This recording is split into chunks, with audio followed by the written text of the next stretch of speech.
morning. Welcome back to Everyday Struggle. Nadeska here with DJ Akademiks, Wayno, and today we have a very, very special guest. Can you introduce your new friend here? This is our new, my new steak. It's called Ewww, but I might really rename it. Ewww is a great name for a snake. Ewww? Yeah, it's perfect. Ew. Ew. You don't like snakes anyway.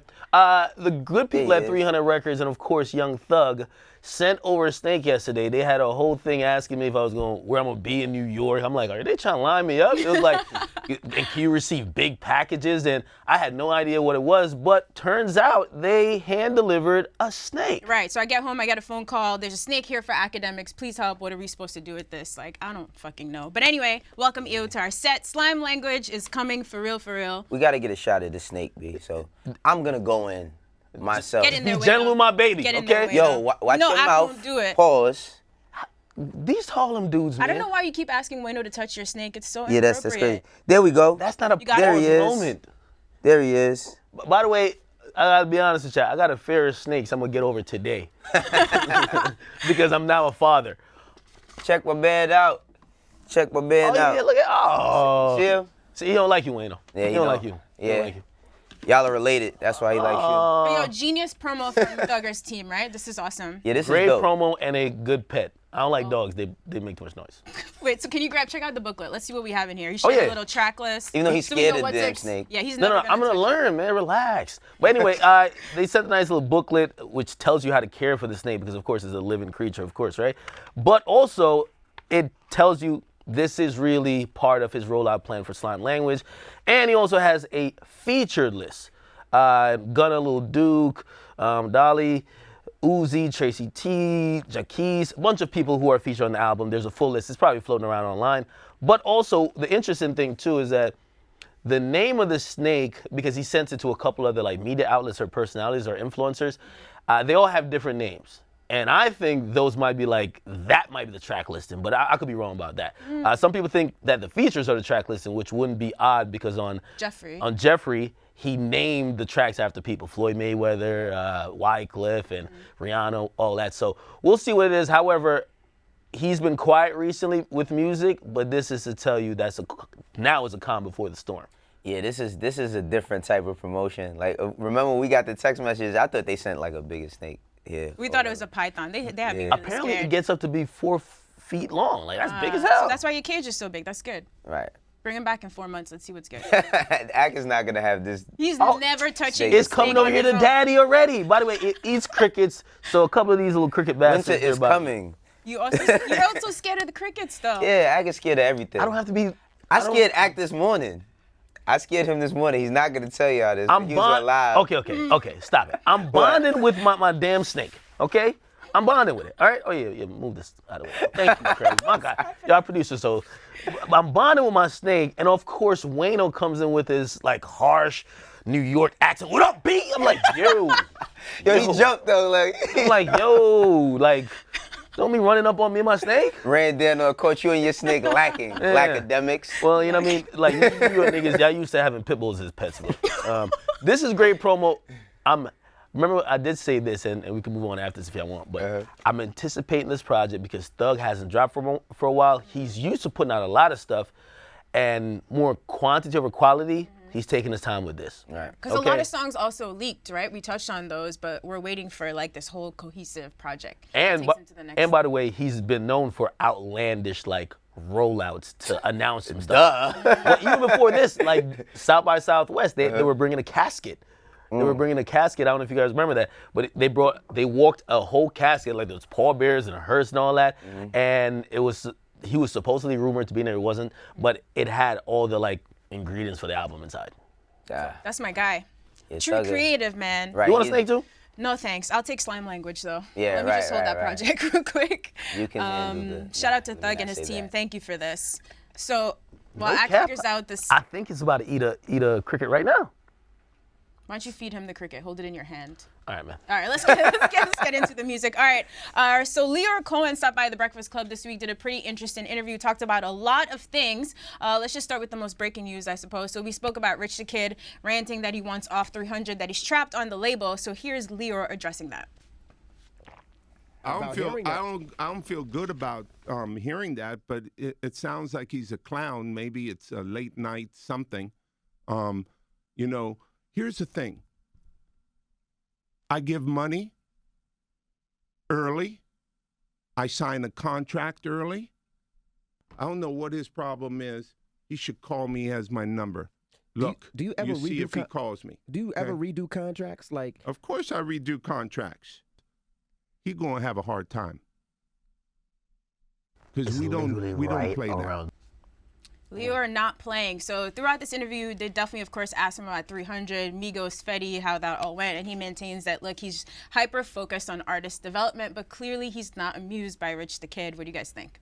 Well, you gotta remember with Lyor Cohen, that's one of the top paper gangsters in this game. Now, seriously, like, their contracts is tight, and you gotta look at how somebody, that's his brand, regardless to if he's at YouTube, whatever.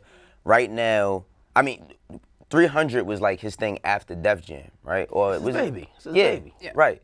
He said it. People thought he was crazy when he was founding the label. It had like a rocky start, but Right. clearly they got some good artists. So it all goes back to relationships. And even if you feel that way, like he said, call me, because the thing about it is, like he said, he gonna have a hard time. If he really wanted off that label, he just dug himself into a ditch with that one. Because in this game, somebody will hold your shit spitefully just because you talking shit. So I don't know if Rich the Kid might have wrote a check that his ass can't cash with that one, you know, and it's only his label on. Yeah, it's his imprint, Rich Forever. It's his imprint, right? But you know what, though? This interview was really good, by the way. But seeing Lyor speak is very rare, at least about like label stuff like this. He's been speaking a lot about YouTube stuff.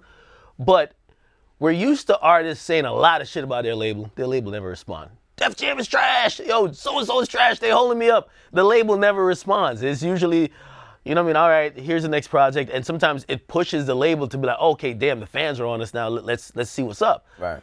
Clearly, and you could tell he took it all personally. He took it personal, obviously, even with the Migos, because the Migos, and they came up to Complex for the cover story, and they were like, they spoke about their issues on 300 Entertainment, basically saying, yeah, we couldn't put out records as we wanted. He took all these things personal. And he was basically saying to all of them, like, listen, I've been here a little bit longer than all y'all, okay? Again, I am the best, or what did he say? He's not the best. He said, I might not be right in all situations, but I know a thing or two. And of course, for the Migos, he used the comparison of Culture 1 versus Culture 2. But in the Rich the Kid case, that's how I would imagine that all labels would be thinking or would like to respond when an artist calls them out. Yo, you can't just besmirch the name of a label like, yo, they suck, don't sign to them, and the label just say, okay, no. But I always wonder about that, honestly, because so many artists do it, including Uzi. So does it depend on the kind of artist you are? For some labels, if the fans start attacking, does that put pressure on? Or in most cases, are they just pissed and they're going to make your life more difficult? Most cases, they'll just make your life, like, they can't really be pissed because at the end of the day, most of these labels are Fortune 500 companies. They don't lose any sleep by dropping you or holding you. So at the point where, you know, there's a disconnection between the artist, the management, and the label, and then it spews into media, they could just be like not answering calls. Because realistically, you can't do shit if you sign to a label without their consent. So if you're trying to put out music, they be like, all right, cool, put that shit on SoundCloud. 1 hour, down. A lot of people wonder why my favorite artist video got taken down, or why did their tape get taken down? Because they didn't clear it, they didn't get approvals, and a lot of artists, instead of staying independent, they want to chase the bag early. All right, let me get this bread, and I'm gonna still be able to do what I want. No, like when you get into these agreements, they're agreements. Everybody has to sign off on something. Everything has to be cleared in order for it to put this project out, because, like I said, they're a Fortune 500 company. They're not taking no L's, right? This was a good interview, but what I wasn't feeling is how he attacked Dame Dash.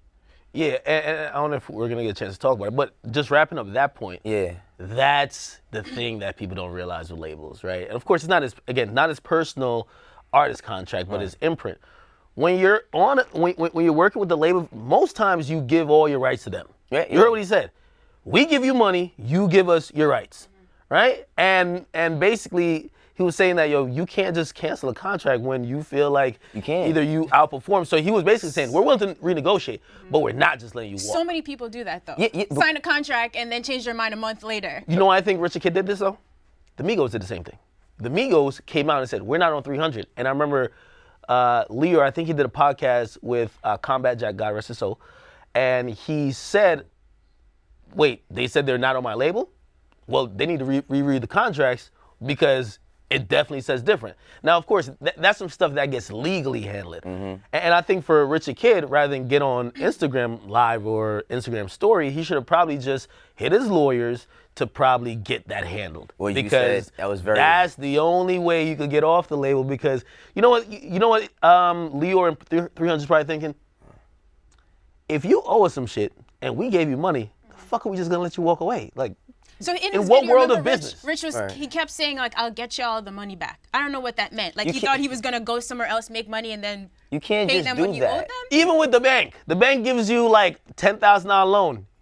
If say like a year later, be like, yo, I'll just give you no interest, nigga. Like, what the fuck? Like, But even if you can't, as an artist, you can't just do that. Like, you can't just you can get another company to buy you out if they feel like it's worth it, right? But a lot of, like you said, a lot of artists, first thing they do is they start making money and having some success, and they attribute their success to only themselves, right? They don't, and I don't know what Rich the Kid's situation is. I'm speaking generally, not just on his shit. But a lot of artists forget the ones that helped them along the way. Even if it is partnering with a company like 300 or Def Jam or Atlantic, whomever, when you didn't have, they gave, right? So the thing about it is like, it's like somebody letting somebody live in your crib. Somebody lives in your crib, they gotta abide by your rules. Yeah, I pay the rent in here, motherfucker. Take the garbage out. Do this, do that. Nothing in here is gonna get done without my approval. So the thing is that with Rich the Kid, like you said, I was alluding to before, you said he handled it more like a worker, not as a boss. Because bosses don't get on Instagram and start popping shit and talking all this other stuff. and then we also realize the term boss is used very loosely, right? Oh, Lord. Everybody who's a rapper is a boss. They employ people, assistants, their manager, booking agents. They employ people, or like hell, their homies get employed. Shit, So- they don't even be they don't even be employing people. They just be making money. Like, people making money makes them feel like a boss. Where the biggest thing about being a boss is responsibility. And being strategic. Strategic accountability, all these different strategizing, all these different things go into a boss, because when you lose, you got to take that L, right? But when you win, everybody's championing you. So the thing about being a boss is a lot of people never really learned how to lose, therefore they can't really win. I mean, like, they don't learn from their losses, therefore they don't know how to win. So when all these people screaming at their bosses, they don't know how to handle themselves. They just thinking about, oh, I got bread and I'm sitting, so. And like shit like this makes like Jay's 444 album and all his messages seem so much more powerful. Hey. Because niggas be claiming they boss and then still have another boss that tells them what the fuck is going on. Right. When you're the biggest boss and a nigga calling you a clown, who's your boss? You're not a boss, bro. Calls you You're a a worker. clown, yeah. You get me? That's why you got to salute to Jay for titling all these other initiatives. He don't got no person above him. He's literally the boss. Yep. You get me? And again, let's also think about, again, you mentioned if you really want to be like a boss and all that and you don't want this to happen, you signed over your rights. Like, most of these people, they would not want to just stay independent, right? They, of course, want to check, but it comes to this. Yeah, I mean, one thing about being a great leader is that, like, you have to follow, right? Because people always say, oh, I'm not a follower, I don't want to be a follower. In order to me to be a leader, I had to follow a lot of great people, but I followed a lot of wrong people. And that's what taught me the difference. And in terms of, like, with doing business, I always look at it like this, and this is when I do contracts or whatever, I do deals. I always look at whomever we're doing the deal with, because it's one thing to talk about the imprint, wherever the label is, but the people who make the deal happen. So if you don't have a relationship with these people, and it might be certain things that you can learn, and if you feel like you can't learn, then how could you ever boss up?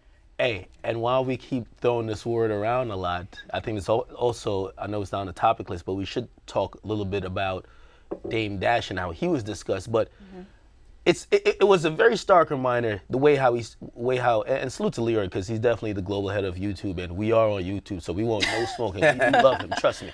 Okay, but the way he spoke about Rich the Kid who proclaims he's the boss, the Migos, and I'm pretty much that could apply to all most rappers that claim they're bosses. Pretty much, you ain't really a boss if you're playing with somebody else's money. You heard what niggas says? You say we gave you money.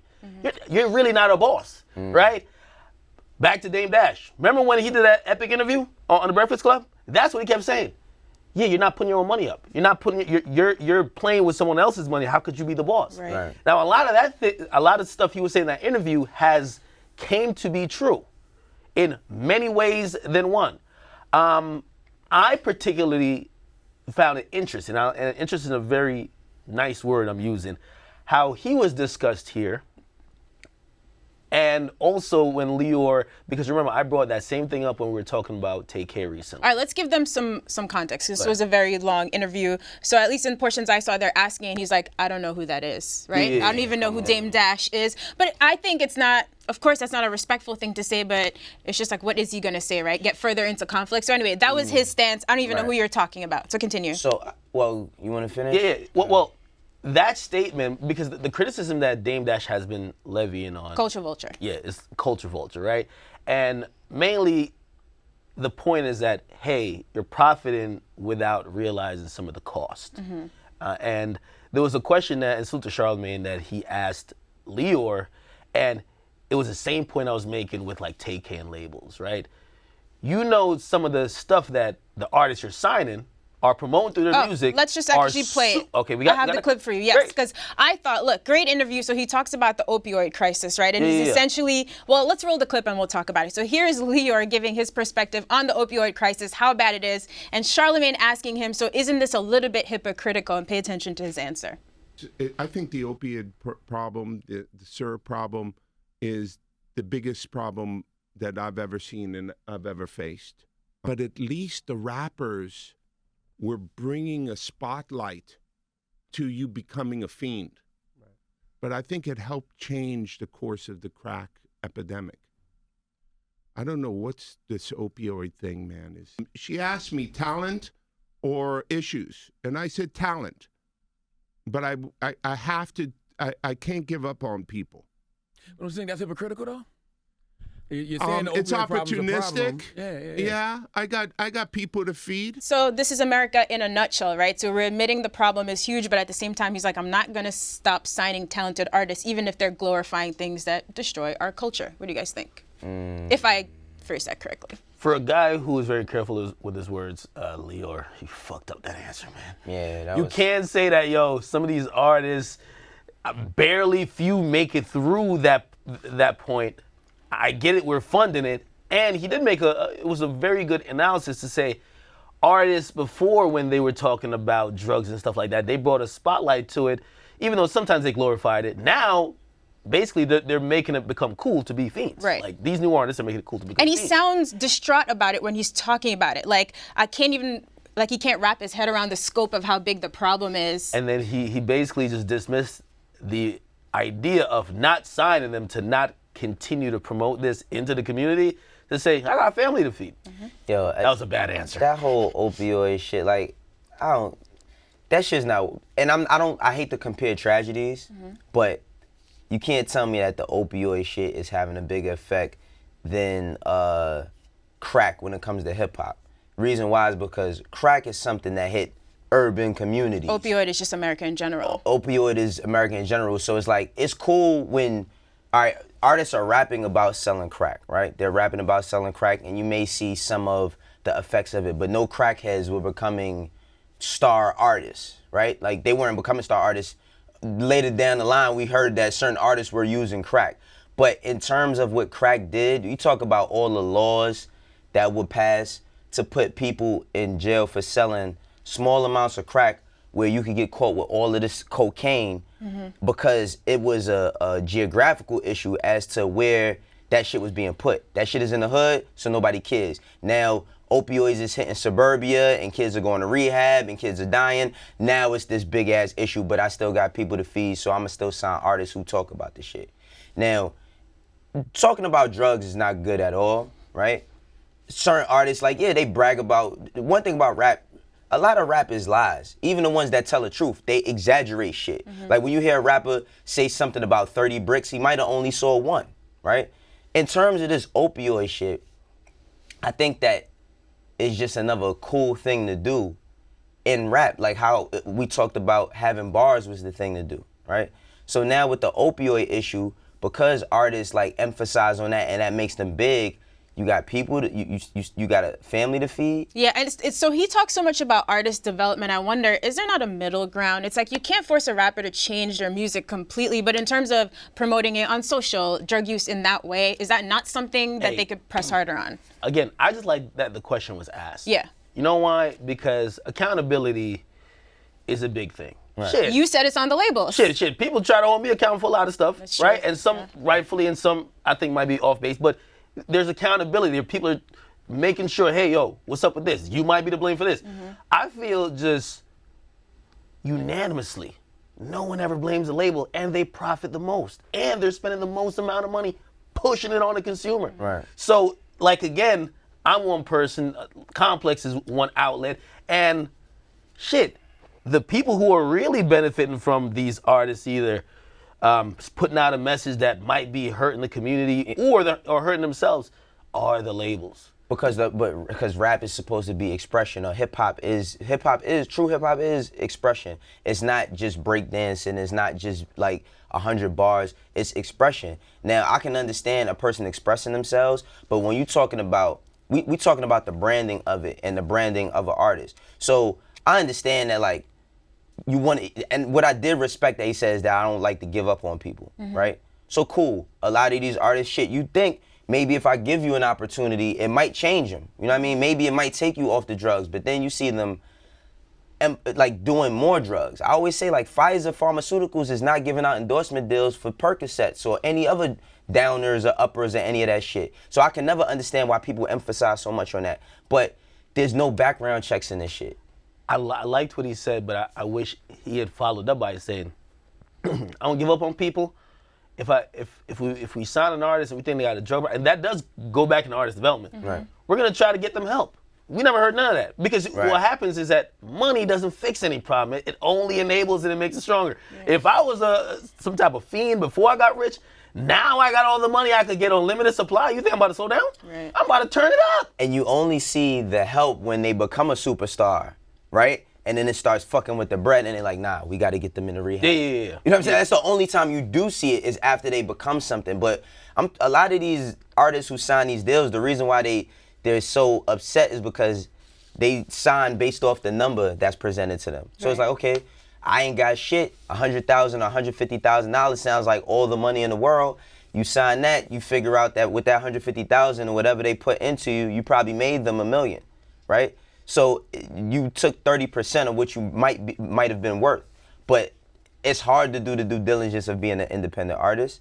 And it's like a catch-22 in a lot of senses. Like, it's a lot of things that Lyor said that could be deemed wrong and are wrong, and it's a lot of things that he said right.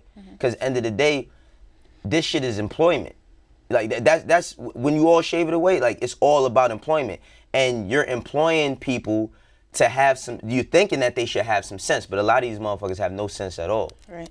He strikes me as a businessman, and he definitely also said it. He says, YouTube gets me here to make shit make sense and to look forward to the future. He has great foresight. 300, him establishing that label was good foresight into what was coming, right? I think that was really good foresight into the SoundCloud era. Right. And I think him going to YouTube is him looking into the streaming era. And you know, he was talking a lot about business and markets and consumers and how this will be the most profitable thing ever. And I am completely with him there. I think he's a genius. I just felt a little bit coldness when he was prioritizing straight money over the effect some of the shit might have on the community or the fans. He's not from the community, so it won't mean shit to him. But even artists themselves. Even I mean, label heads from the community, you think they feel any differently? But it's not that. It always comes down to money. It always comes down to money, but a lot lot of these people that in the top seats have been sitting there for a long time. So it's not really like a lot of labeled heads from the community, like in terms of, and I'll just be frank and say they got a Kanye effect. They've been so removed. Even if but they're not from even, it. I'm just saying, when in terms of like color, like let's keep it 100. In terms of like black and brown people being the head of those offices, it's not as many as people would like to think, right? And I'm talking about the ones that are at the top of it all, and it's just musical chairs. They don't really go and do something else. They just, all right, you leave this label that you running, I'm gonna go over the label that you used to run. Right. You come over to here. They just move it around. So, and I know that a lot of these guys, they know about the hood somewhat because they dealt with a lot of artists from the hood, but does it really affect you if you're not there, if you do no community work, if you're not amongst the villages, so to say, if you're not amongst the people, and you don't really see any effects. So you just talking about numbers. Like, that's what I got from it. Because when we talking about signing these artists that are on drugs, you know what's more important than a moral message? Views, clicks, trolling. You know what I mean? Sharing shit. So one more quick thought, because we got to move on. We've been on this for a minute. What's even more dangerous than like that is this whole mentality, because he said, yo, if I don't sign him, somebody else won't sign him. When that's the motivation, like, you got to sign something that you may even have an inclination of that might be a problem, but you're just trying to get first to each artist. Yeah. That's also a problem. They gonna get it from somebody. I'd rather it be me. That's how a lot of people's mentality when it comes to selling drugs. That's It's some Harlem always Junkies, about man. money. This So- this nigga got like fucking one-liners for days, man. That's sticky fingers, man. Yeah, so real quick, he also talked about sort of trying to bring Drake to Def Jam and not falling through. But I like this thought, curious about what you guys think about it. So he said basically he thinks touring is more important than ever because in this day you can fake your way to fame on the internet, but once you get on stage in front of an audience, you can't fake it. He has a really good point, but I just don't know if that makes or break an artist anymore, because it seems like fans are cool with some pretty bad performances. What do you guys think? No. The point he was making is that don't confuse follower count and don't confuse somebody turning up in a club for an appearance, meaning that they could bring an audience out. I have a few names in mind because I've seen it. I've seen it too. I've seen people with wild amount of millions of followers. That doesn't translate. And when they come to New York and they have a show, they don't have 500 people coming to watch them. You get me? You have 10, 12, however many millions of followers, and you can't fill SOBs? So they're only there to see you trolling. Well, I mean, I think that he's right in the sense of touring being the most important, because that's where you make your money. No, I think he's completely right. It's just like I have seen so many like artists that are still in the game very much that people respect who are such terrible performers that I don't want to go out anymore, but they're still collecting checks and I don't understand how. The finesse game. Wait, Finesse game. Checks from clubs or their Like actual for like organizing? shows, like, and I still can't believe people book them for shows because they're so bad. Well, like, I no mean, effort. Because and I think that's kind of our good friend Russ was trying to allude to a bit, because you have people who they go, like you were saying, like the club, like you can get 8K for the club because people are gonna be there. You being there is just ancillary. It's like something extra. It's like, it doesn't matter that you're there, but they can still go out, because all it takes is one good record for everybody to remember the previous records. Right. So if you got one good record, then you can still hit the club circuit and all that, and the club looks good because people are always there. They're not They're buying there to get hard lit tickets. anyway. Yeah. Huh? They're there to get lit anyway. Yeah, Like, exactly. So it's like they're not really there for your performance, but in terms of performing, I get what you're saying, but I think the only way to last, the only way to really truly last in this game is to be a great performer. When you look at, I mean, people like The Roots. The Roots as a collective group may have not sold as many records as a lot of other people, but they can tour at any time. I mean, A lot of legacy acts. a lot of definitely. legacy You could tour acts overseas because for life. they have a lot of they have a good performance. I mean, Wyclef still doing shows off of records he did 20 something years ago. Yeah. Because he has a good show. So he's right in the sense of like having a good show. That's what makes it important. But you're absolutely right too with your thought as to seeing people that are fucking trash performers don't rapping over their own lyrics, don't even know what a TV track is, and they're still getting people to come out. But that's because the illusion of I'll give a the real club. quick example, which this directly applies to. 6ix9ine. And I use him because like I'm close enough to be previewed and see how, shit works with him and how he sees things. Yeah, he was getting a lot of club joints. Yeah, you show up to the club, yo, just throw my track on. I jump up in the club, cool. And he's had like certain shows where it's just one-offs. Now he's about to go on tour with Nicki. You're about to go on a tour that's probably like 30 plus dates. Niggas, like, your songs is cool, but niggas want a show. What's your show like? He never really had a DJ who'd show up there, be like the house DJ, hear them tracks, play them joints, I'ma do me, dive in the crowd, niggas gonna be on Instagram, shit's lit. Right. That's not gonna work when you get to an arena. Right. Now he's, grabbing DJs, listen, start going with me to some joints that I could kind of get a little show routine, because everybody kind of has a routine that I could kind of fine-tune this for when I go in front of an audience of 20,000.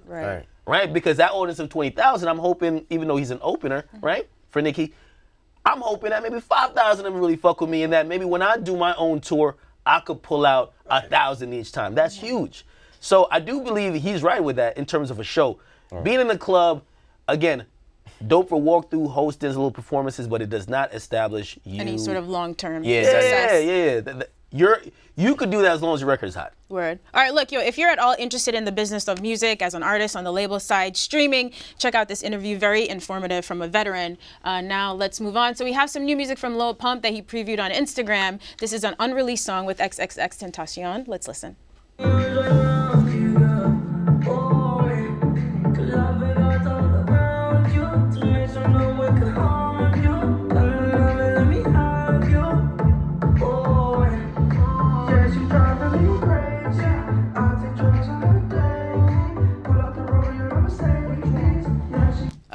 This is not the vibe I was expecting from the song when I hit play. What'd you guys think?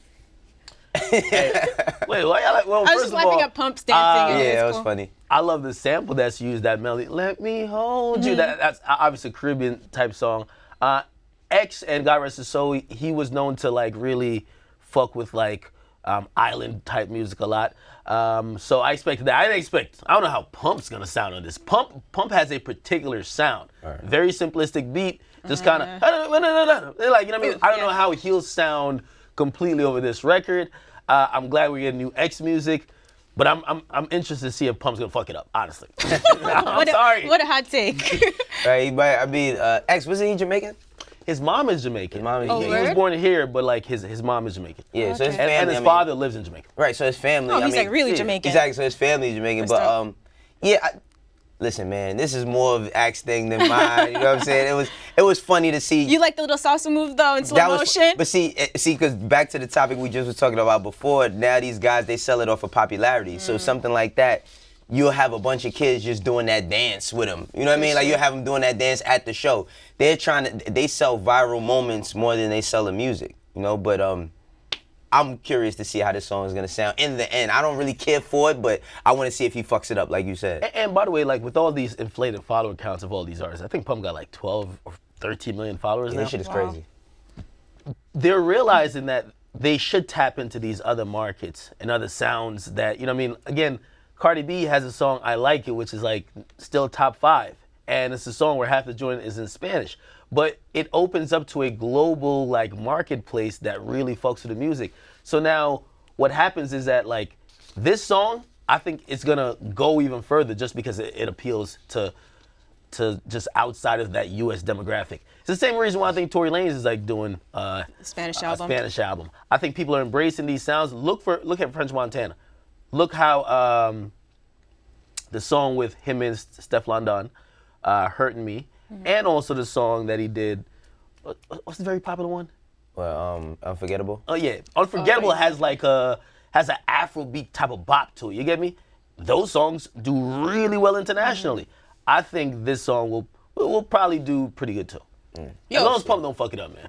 Don't come on that drug addict. Fuck it up, Pump. Fuck it up, Pump. That's how you gonna come on this shit. Nah, no problem. Yo, we still gotta play the joint Quavo did with the German rapper. We pulled that asset. We'll do it next week. That's some next international level shit. What do we have next? Mac Miller. So I know we mentioned, of course, YG and Travis Scott are dropping their albums this Friday, but also Mac Miller's back. His 5th project, it's called Swimming. So he's teasing with a little freestyle called Inertia. Let's take a look. Inertia. I'm the moon to the sun, how I birth you, turn you, back to you, always reverse you, curse you, witchcraft. You get nothing but a whole lot of nothing with your motherfucking bitch ass. You simple as a whistle, never pick a side, shit, you always in the middle, never down the ride. All right, so that's Mac Miller catching a vibe on Inertia. What do you guys think? That was cool, but I think he's picking the wrong week to drop. Like seriously, You should move the album. I mean, he's picking the wrong week. I mean, Astro World, Stay YG, dangerous. Stay Dangerous. It's a tough time. I mean, but those same people aren't listening to Mac Miller. I think Mac Miller has his own fan base. So He definitely has his own, and also some of the Yeah. core hip hop fan base. I feel like. Yeah, he has a core mixture. fan base, but it's just like in terms of like attention, everybody's attention is gonna be looking at Astro World or Stay Dangerous. You Word. know? I feel like every week from here on out for the next like 2 months is gonna be like a tough week to drop. So you just got to get it out. You can't be the one like, let me double dutch on a date and hopefully I figure out a date that nobody drops. Yeah, you're gonna get competition. For some reason, 2018 has been a hell of a year even till now. Musically, everybody's putting out projects. What I will say is that I haven't heard much about Mac Miller since his last joint. And He took a long break. yeah, and that's why I'm excited to hear what the fuck he's been up to. I don't know what's going on with him. So again, usually albums like this, you get caught up. Usually they get deeper on certain things that you may have not heard about. That's been going on with them. I'm excited to hear. But I'm not gonna lie, before like, really like today and yesterday, I didn't hear much about this album. Yeah, I mean, Mac, it's good to see that he still has ability, right? That's what I got from the freestyle more than anything, that he still could do this shit. You know what I mean? Because Mac Miller, we never questioned his skill. It's just his timing. That's the biggest thing. Do rappers lose it though? Like, do they ever like? Hell yeah. Excuse me. Bless you. Sorry. Do rappers like, yo, damn, you fell off? Absolutely. But All right, fan question. Can y'all Struggle cut my exchange, sneeze? huh? Can I cut my sneeze? Sorry, Wayno. We're gonna play the sneeze in slow motion. Cut in my ass. Zoom in on the snot. All right, so let's get to struggle exchange. We got a few good questions from you guys. Appreciate you following instructions and getting straight to the point. And some of them, let's start with victim number 1. Yo, what up, Akademiks? What's up, Wayno? Hey, Nadeska. I was just wondering, do y'all think Lil Uzi Vert's EXO tour life is today's modern day Thriller? Just want to know. You didn't say your name in this video, but thank you for this wild ass question. We wanted to start with one of the most fun ones. I thought that was Will I Am. Like, I ain't gonna lie, he looked like Will I Am. And he's Will I Am with a filter? That's a face swap. That's a face swap. Right. But are you out of your fucking mind? Like, EXO tour life, modern day Thriller? See, this is the problem with these young. I wish you gave us more foundation for this question. Like, why did you ask this? Like, what made you think that it is? So we said- could debate that. Does he understand what Thriller is still today? Can you devil's Like, advocate this? You love EXO tour Nah, life, so I'm not mentioning with Thriller. I put like this. I DJ or used to DJ a lot. I still throw on. That's one thing. If I have an older audience, I don't know what they like. Man, throw on that Thriller. Yo, just throw on some PY.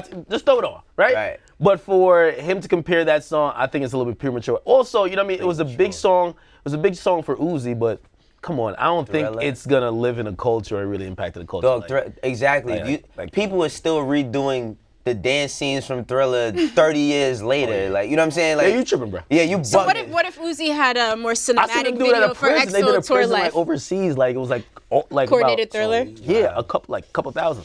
Yeah, you're tripping, bro. Like, again, there's probably more accurate comparisons that I can't think of off the top of my head, but Thriller is like a definite stretch. You know what I mean? Yeah. I mean, he jumped out the car while I was still moving on. Yo, that thank one. you for that question. I'm sure there are people who agree with you, and if they do, I want to defend it. can but you damn, guys? man, you went I too want to far. hear a strong argument for why someone thinks it is. Like, You're seriously. gone too far.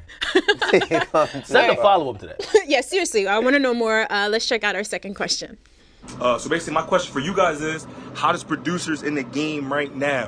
Who do you guys think is the hottest producers? You guys can do a 3 through 5. You guys can do a top 3, however y'all want to do it. But hottest producers in the game right now. Look at that. He gave you guys options and shit. That's kind of tough to compile a list. I got 2 off the top of my head already. Cool. Boy Wonder, you know, got God's, mine. yeah, God's Plan, shit ton of other songs, but also Murder Beats. I got to throw them in there, and they're responsible for most of the biggest hits this year. But if I want to put some new guys in there, I got to say Tay Keith is in that top 5 now. There's always that one lightning hot producer. I feel like this is like his time now. You know, Pierre's always like floating in and out when he got a record or not. All right. But yeah, the 2 main ones, and I'm probably forgetting somebody because Metro, like obviously got to think about Metro's in Metro. there. But Murder, Boy Wonder. See, I was thinking about Boy Wonder, but then it dawned on me once you said Boy Wonder, I gotta go with my brother Cardo Got Wings. Cardo Got Wings. I say a very dope producer, but slept on a bit because people don't know all his work, Illmind, right? yeah. I go with Illmind. And also I go with those young guys, Day Trip, took them to 10. They did Mobamba, they do a lot of stuff for the YBN Collective, so they got like a hold on the young guys. I feel like Metro, he's always there, but Metro's like a vet. And I think that, he's saying hottest right now. Yeah, hottest so we don't right have to now. feel like we got to get everyone. Yeah, so I would say I definitely got to go with Cardo. Okay. Oh, and throw my man Southside in there too. Southside is Where he just did definitely the gotta G Herbo album. Yes, very, very dope project with Swervo. Definitely got those Southside in there as well. I mean, we could go on for that's a long one. We could go on with because we should have a producer segment. Yeah, we talk about all these different projects. I mean, production is the foundation of music. Don't worry, guys. Evergreen Week is coming up. Labor Day. Jay White too, Bodak Yellow, and I Like It Like That. Oh, really? Yeah. Okay. All right, there you go. That's your starter list. We'll do a whole producer episode. We got you guys. Let's check out. Rose 322. I like how he did it. Put his little address. Yeah, he listened to you, right? Man. Let's check out the next question. Right. What's going on, Complex and Everyday Struggle? I had a question about the Florida artists right now. Like, with the wave that they got going on down in South Florida, do you think that's where the next wave will be in terms of, you know, like how Atlanta has the biggest wave right now? Do you think that the next wave will be in Florida, in South Florida? So we dipped into this conversation a little bit with Denzel Curry, right? Just talking about so much talent. Of course, we lost X, but people like Pump, Denzel himself, so many artists coming out of Florida. So what do you guys think? I don't think it's the new way. I mean, there's never been a year when Florida wasn't in the conversation of hip hop.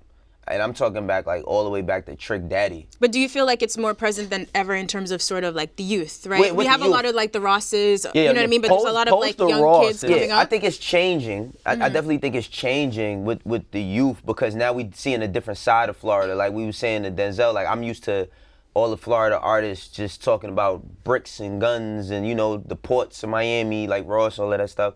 So it's definitely changing in terms with the youth, where they're showing a different side of Florida. Because when I think of like the Perps, the Pumps, when I see them, I don't necessarily see what I think of Florida, right? Like, well, what Florida was presented to me as.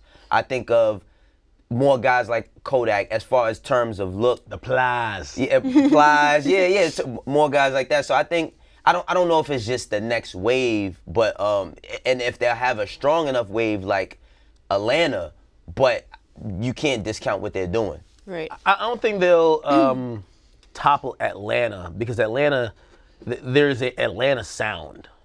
Florida right now is a hotbed. I think they're going through a golden era for their region where the youth are showing different aspects of what this new Florida is, whether it's the X's, whether it's Kodak, whether it's Pump and Perp, right? So that's dope. Only thing I could compare it to, it won't topple Atlanta. And remember when we asked Denzel Curry, and he got was so like, tight at you for a second. No, I think he thought got we were mad. trying to say like Florida's replacing Atlanta, sort of. Or we were trying to say that, you know how Atlanta just feels like, oh, we used to hear like, oh, that's just from Atlanta, right? Yeah. There's so much diversity in Florida, way more than Atlanta, in my opinion. Right? But what I would say, it's in a golden era in Florida, but I would compare it to like early 2000s New York, where you had everybody, like there's a lot of different groups or crews or different people doing their thing, where you just feel like it's a good space. You know what I mean? I'll say early 2000s. What was that? Only thing I think about, well, Florida, what I do feel is missing, and not missing, but I miss like Luke records. Like for real, like those Luke records, my man DJ Sam Sneak, he's trying to work on like records in that realm, but that's the only thing I do kind of miss. I remember like when Doodoo Brown came out, that was a big thing up here. Yeah. Like it was a big thing everywhere. So I would like to see more artists who do that get a little bit more shine. Because like I said, like Florida has always had like. You think them records could go mainstream again, man? With all that's going on in 2018, some of those objectifying lyrics. No, listen, listen. Them videos used to be wild, man. I gotta watch them during some Pornhub.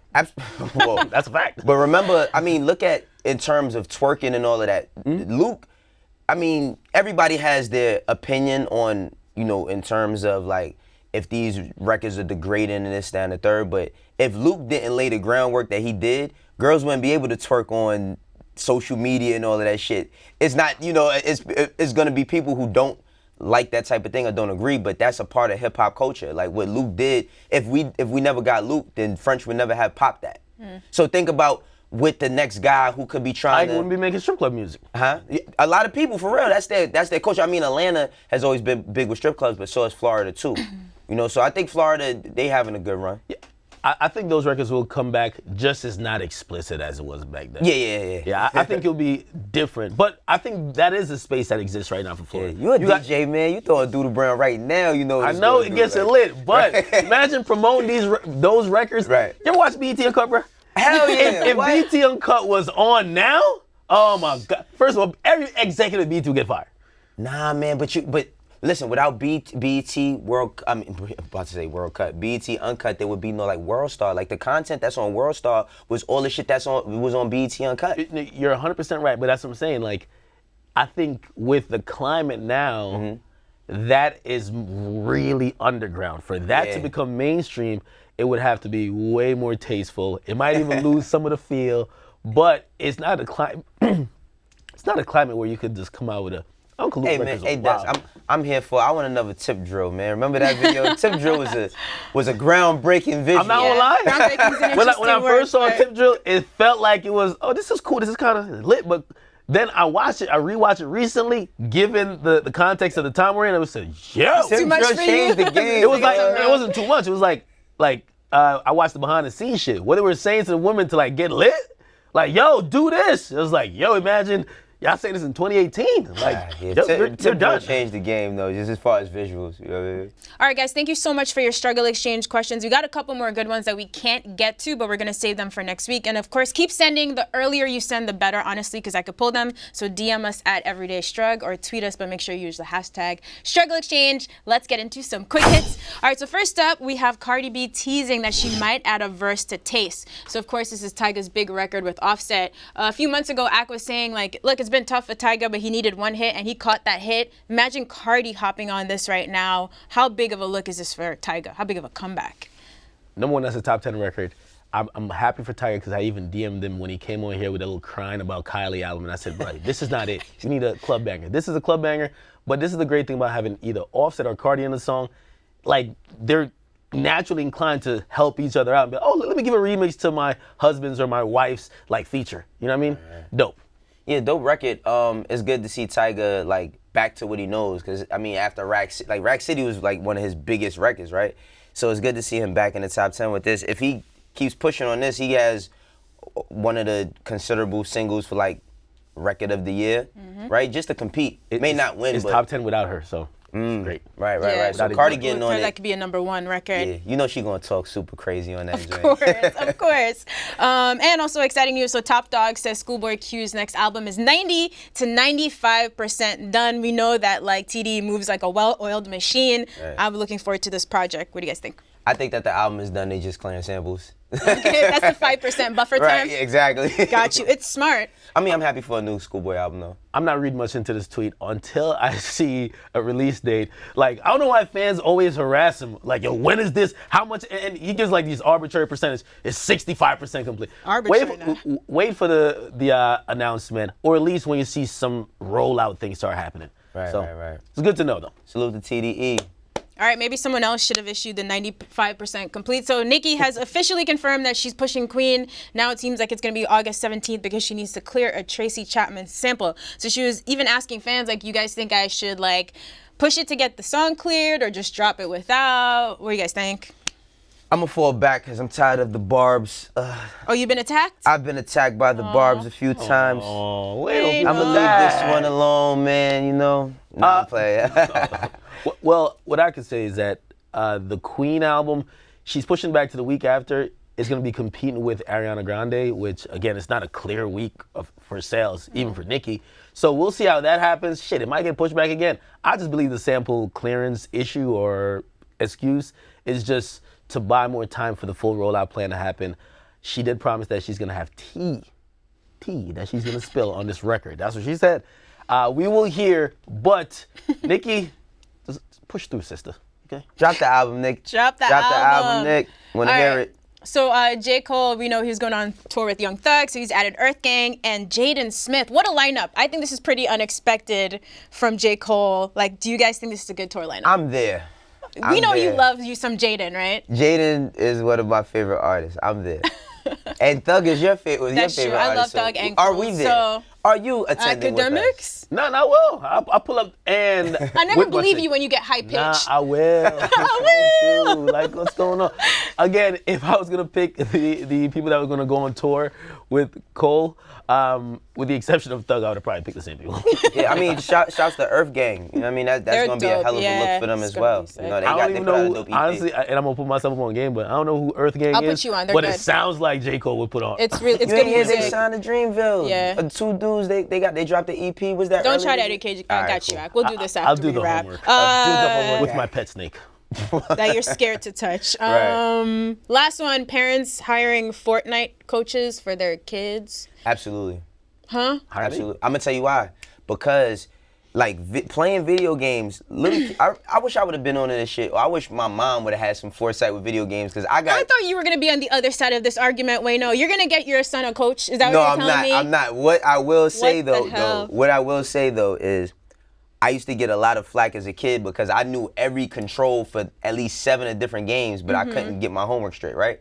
Now playing video games is a $75K to $100K a year job.